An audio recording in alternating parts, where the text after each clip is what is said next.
Comment arrêter l'auto-sabotage en 5 astuces pour réussir sa vie? C'est ce que je vous propose de découvrir aujourd'hui dans cette vidéo. Nous nous auto-sabotons tous dans un domaine ou dans un autre. Mais est-ce que votre cerveau qui prend totalement le contrôle et qui vous fait adopter des comportements automatiques vous alerte réellement, vous alerte d'un danger réel, ou bien alors vous empêche-t-il d'avancer et finalement de connaître le bonheur? On en parle juste après le jingle.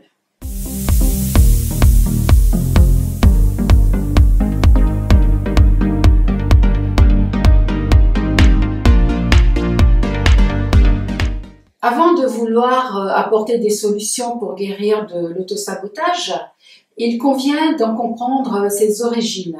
Il convient de donner une définition de l'autosabotage et également d'identifier ces expressions à travers vos comportements.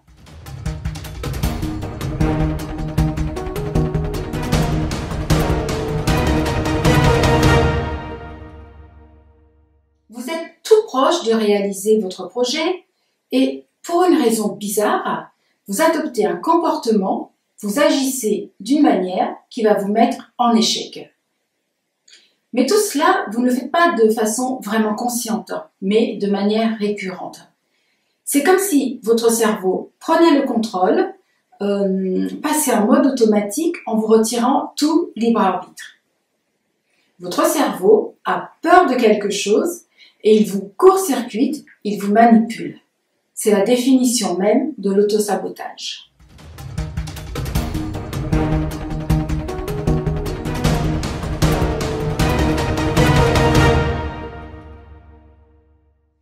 Vous vous apprêtez à atteindre votre objectif et votre cerveau vous présente une difficulté et vous abandonnez tout. Les expressions de l'autosabotage sont nombreuses et multiples. En voici quelques exemples. Vous voulez retrouver la santé, par exemple perdre du poids, manger mieux, arrêter la cigarette, arrêter l'alcool. Vous savez que ce n'est pas bon pour votre santé. Mais à la moindre petite contrariété, eh bien, vous faites tout le contraire. Autosabotage. Vous voulez trouver l'amour ou retrouver l'amour. Vous décidez de prendre soin de vous, de faire preuve d'ouverture. Et au final, vous ne prenez plus soin de vous, vous vous habillez mal, et si une rencontre se présente, eh bien, vous pouvez même vous montrer désagréable ou trouver tous les défauts à l'autre. Auto-sabotage. Vous aimeriez changer de boulot et une opportunité réelle se présente, mais vous décidez de ne pas postuler car vous pensez que vous n'êtes pas à la hauteur. Et pourtant, si l'on s'en tient aux faits et à vos compétences, vous pourriez très bien occuper ce poste. Mais vous cherchez et trouvez tout un tas de prétextes. En fait, vous êtes la proie de croyances limitantes, du syndrome de l'imposteur, du manque de confiance en soi, autosabotage. Prenons un exemple avec l'argent.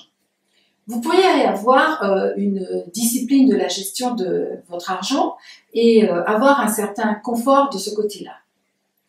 Mais bizarrement, à chaque fois que vous avez de l'argent, il disparaît et vous vous retrouvez dans les difficultés financières.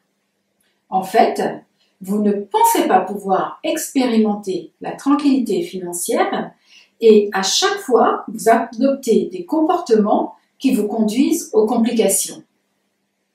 Croyances limitantes, autosabotage. Vous méritez un succès, mais votre cerveau se demande insidieusement si c'est bien pour vous. Du coup, au lieu de vous y mettre complètement, vous sortez avec vos amis, vous trouvez des excuses pour ne pas vous y mettre sérieusement, complètement, vous invoquez les circonstances extérieures, vous procrastinez. Manque d'estime de soi, manque de confiance, et en fait, vous pensez que vous ne méritez pas ce succès. Autosabotage. Vous n'êtes pas prêt pour lancer votre projet. C'est peut-être vrai. Mais est-ce bien vrai ou est-ce l'excuse du perfectionnisme pour ne pas vous lancer? Peur de l'échec, peur de l'erreur, manque de confiance en soi, autosabotage.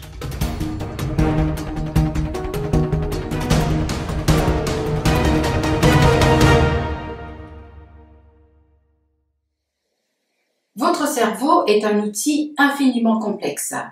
Sa fonction est de vous rendre fonctionnel, de vous rendre performant, de vous protéger. Tout au long de vos apprentissages, il a intégré certaines croyances, il a été confronté à certaines peurs et il va vous les ressortir tant que vous ne lui aurez pas démontré que vous êtes capable de faire autrement, qu'il y a d'autres possibilités, que vous êtes capable de vous inventer et de vous réinventer. Et alors, à ce moment-là, il imprimera d'autres schémas puisqu'il aura expérimenté autre chose. Autrement dit, l'autosabotage est en lien avec vos peurs et vos croyances. Pourquoi je sabote ma vie? Les origines de l'autosabotage sont liées aux origines de votre construction enfantine, de vos blessures d'enfance, de ce que vous avez vécu et des critiques subies. Et les blessures de l'enfance ne sont pas forcément, qui ne sont pas forcément des agressions violentes, ont induit chez vous des sentiments de culpabilité, des croyances qui ont conduit donc à de l'autosabotage plus tard et à une résistance au changement.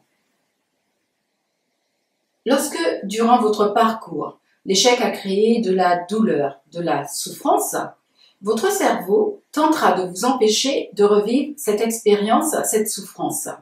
Et donc, lorsque vous entreprendrez quelque chose avec un certain risque, votre cerveau tentera de vous freiner pour vous protéger, pour vous garder dans un certain confort. Et au final, vous penserez que vous ne valez rien. Or, ce manque d'estime de soi, cette croyance que ce n'est pas pour vous, que vous n'en êtes pas digne, est un énorme frein. Pour résumer, vous vous auto-sabotez pour de multiples raisons. L'autosabotage s'alimente de vos blessures, de vos échecs, de vos erreurs, de votre syndrome de l'imposteur, du manque d'estime de soi, de la perte de confiance, des conflits internes. Il s'alimente de tout ce qu'il perçoit comme négatif.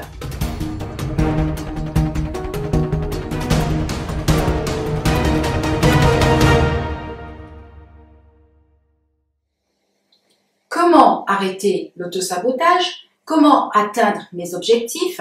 Comment réaliser mes rêves? Comment avoir confiance en moi? Comment connaître le bonheur? Pourquoi je ne réussis pas? Nous allons voir ensemble les solutions pour guérir de l'autosabotage.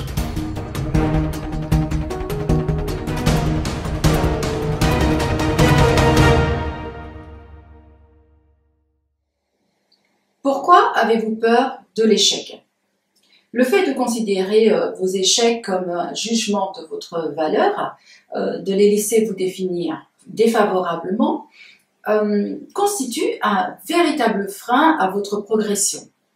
Cela vous enferme dans un schéma négatif que votre cerveau réactivera dès la prochaine tentative d'entreprendre quelque chose. Il est normal d'échouer, de faire des erreurs, car il est normal d'apprendre, tout comme il est normal de recevoir de l'information pour établir des connexions neuronales dans le cerveau pour créer un réseau fonctionnel. Le fait de faire des erreurs, le fait d'échouer, vous permet de vous ajuster, de devenir plus performant tant que vous ne considérez pas l'échec comme la fin de tant de choses entrent en ligne de compte dans un échec. Il y a tant de paramètres, donc vous ne pouvez pas vous laisser définir par un échec. L'astuce numéro 1, c'est donc d'apprendre à considérer l'échec autrement, de ne pas y voir qu'une défaite, mais une opportunité d'apprendre et de vous améliorer.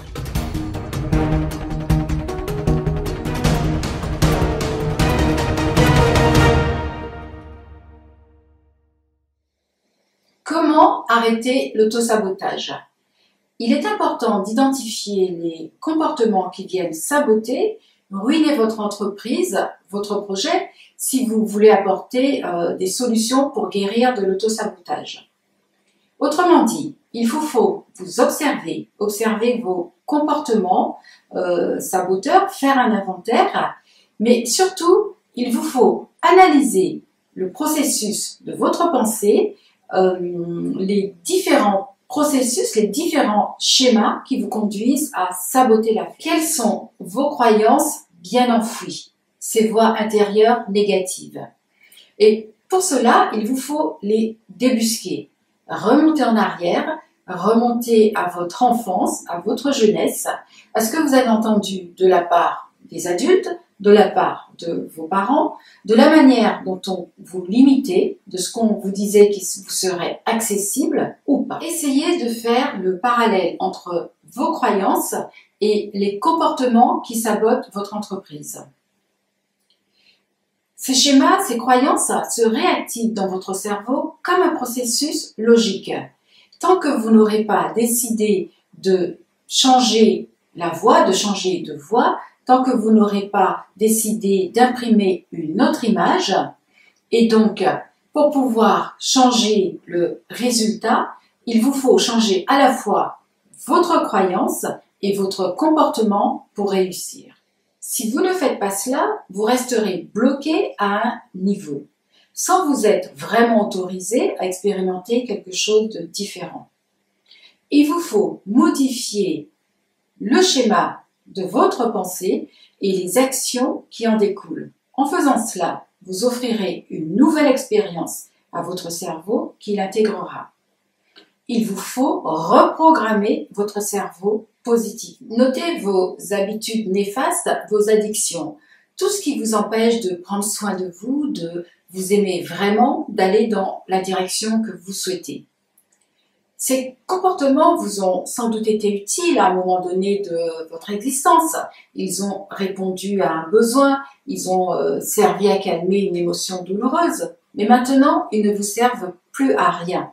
Au contraire, ils vous maintiennent prisonnier, ils vous freinent, ils vous empêchent de réussir, d'aller dans la voie que vous désirez. Encore une fois, reprenez le contrôle.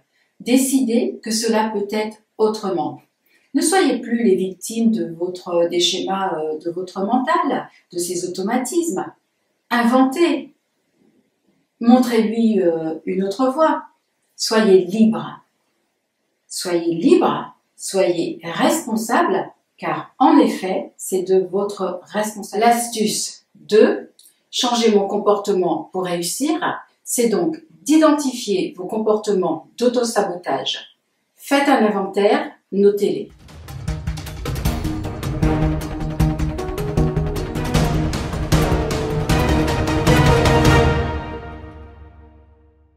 Mais comment changer votre comportement si vous ne commencez pas par changer votre système de pensée, de croyance? Comment trouver la motivation sans un système de pensée positive, sans confiance en soi, sans estime de soi? Vous avez peut-être vécu des traumatismes, l'estime de vous-même n'a peut-être pas été portée très haut par les autres, par vous-même, et vous êtes en jugement, en critique envers vous-même, jugement défavorable. Et lorsque vous essayez d'échapper à tout cela, il y a une petite voix, une voix autocritique qui vous empêche, vous bloque. Et le message pour vous, c'est de repérer ce dialogue intérieur, c'est cet automatisme du cerveau, cette façon de fonctionner en sous-marin, et de repérer donc cette voie d'autosabotage qui vous empêche d'avancer et qui se traduit dans vos comportements. Avec patience, douceur, mais fermeté, il vous faut modifier votre dialogue intérieur, y amener d'autres pensées, d'autres affirmations et surtout d'autres actions. Mais surtout, évitez de vous juger défavorablement si vous n'y parvenez pas du premier coup. L'important, c'est de garder le cap, d'être persévérant. L'astuce 3. Trouver la motivation revient donc à changer votre langage intérieur et les mots que vous prononcez.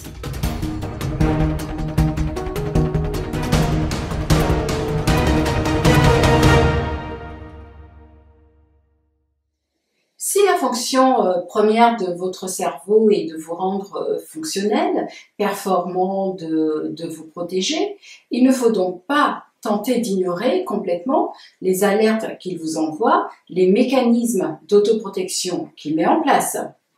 Il faut en prendre conscience pour les évaluer et ajuster votre comportement. En effet, c'est un outil merveilleux que vous possédez là. Ce système cérébral a su évoluer pour pouvoir vous permettre de devenir l'espèce dominante sur cette terre.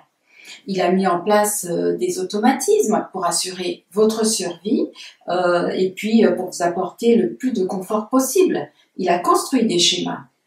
Mais vous êtes dans ce corps. Donc, à vous de prendre le contrôle, de ne pas laisser le pilotage automatique à la partie de votre cerveau qui a peur. Votre cerveau n'est pas votre ennemi. Alors, n'essayez pas d'ignorer ces messages. Le mieux, c'est d'observer, d'en prendre conscience, d'analyser pour voir s'il ne vous met pas en alerte pour une bonne raison. Je m'explique. Vous visez un objectif très haut et vous n'y arrivez pas. Et vous vous dites, je m'auto-sabote, je me suis auto-saboté. Eh bien non. Peut-être que votre cerveau vous a mis en alerte et vous dit, tu veux aller là, c'est très bien, mais pour y arriver, il faut procéder étape par étape. Autre exemple.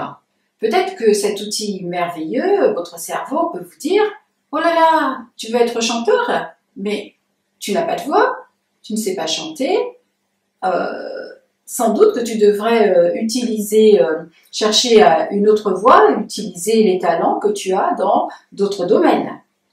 À vous de piloter, même si vous êtes assisté d'un outil super puissant, votre cerveau. À vous de prendre le contrôle, d'évaluer la situation et de ne pas vous laisser limiter par votre cerveau avec des croyances limitantes non fondées. Vous êtes responsable. Quel que soit ce qui vous est arrivé dans la vie, vous avez la possibilité de choisir de prendre le contrôle. L'astuce numéro 4, mon cerveau et la peur, est la suivante. Faites de votre cerveau votre allié avec vous aux commandes.